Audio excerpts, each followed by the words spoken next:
Entonces, más en concreto, vamos a analizar un sistema muy sencillo, un sistema vibratorio de 2 grados de libertad, que es el que se muestra en esa figura. Entonces, lo que tenemos acá es una masa puntual M1 que está acoplado a la masa M2 mediante una serie de resortes K1, K2 y la masa M2 está acoplado a la pared mediante un resorte de constante rigidez K3.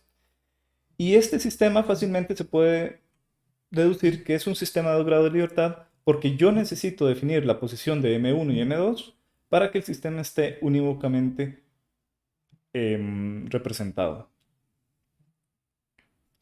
Entonces, como se observa, para que el sistema quede totalmente determinado, yo ocupo definir x1 y x2. Y de ahí yo deduzco que el sistema tiene 2 grados de libertad. Lo que vamos a hacer a continuación es obtener las ecuaciones diferenciales de movimiento y eso se va a llevar a cabo mediante mecánica newtoniana.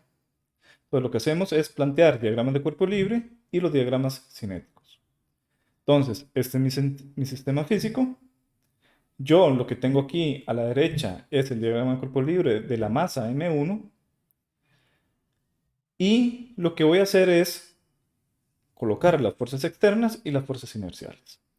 Si yo asumo inicialmente que M2 está fijo, M2 por alguna razón no se va a mover, y si yo desplazo la masa M1 hacia la derecha, yo lo que voy a ver es que la fuerza que ejerce este resorte de constante rigidez K1 va a ser igual a K1 por X1 y apunta en la dirección donde la masa va a regresar a su posición original, es decir, apuntaría hacia la izquierda.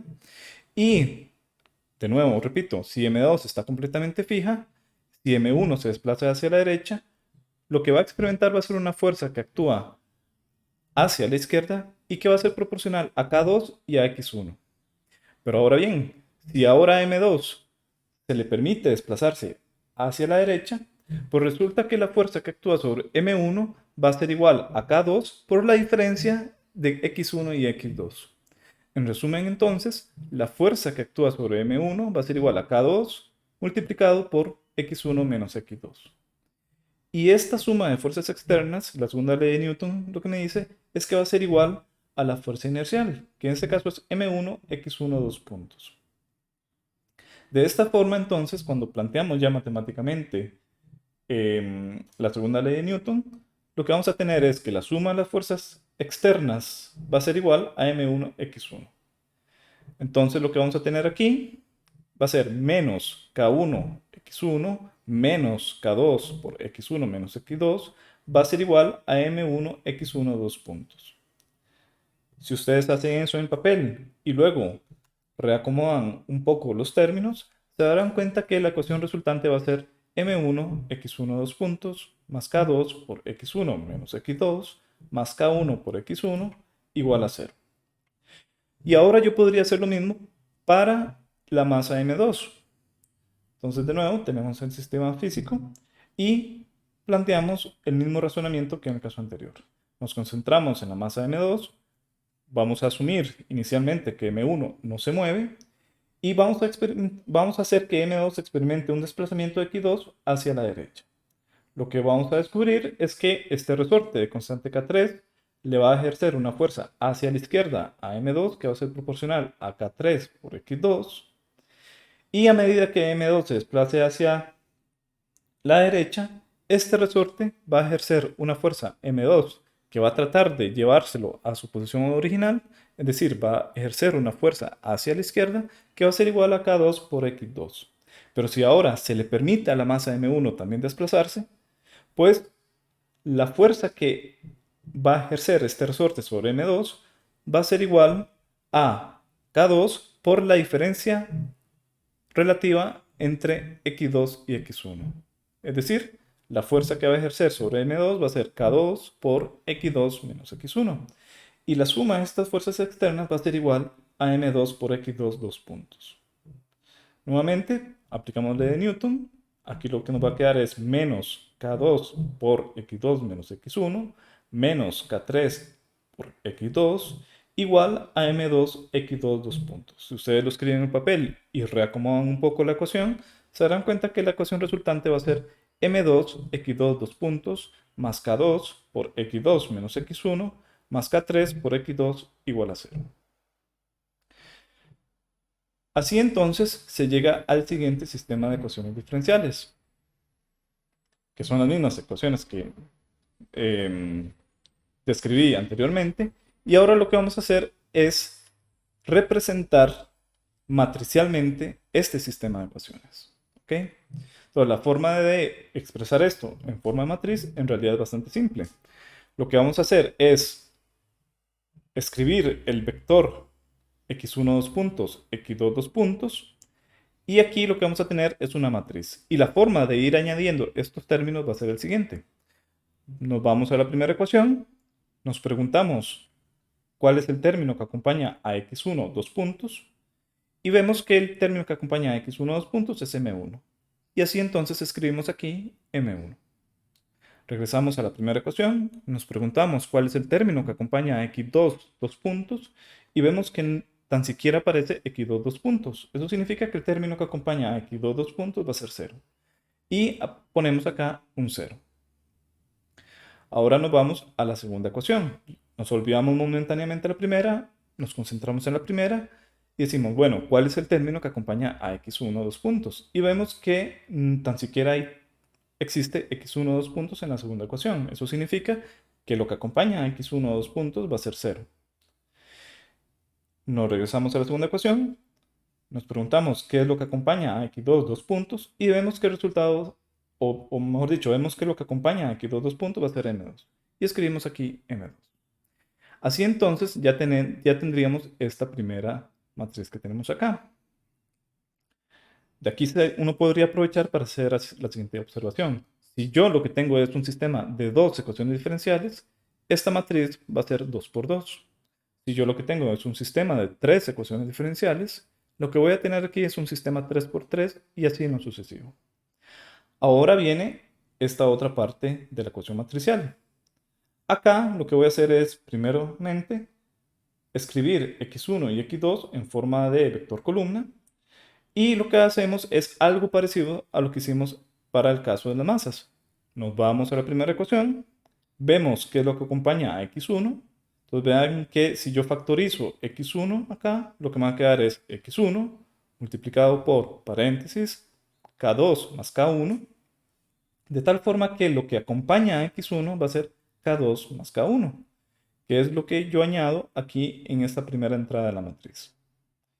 Si ahora me fijo qué es lo que acompaña a x2, vean que en esta primera ecuación lo que acompaña a x2 va a ser menos k2.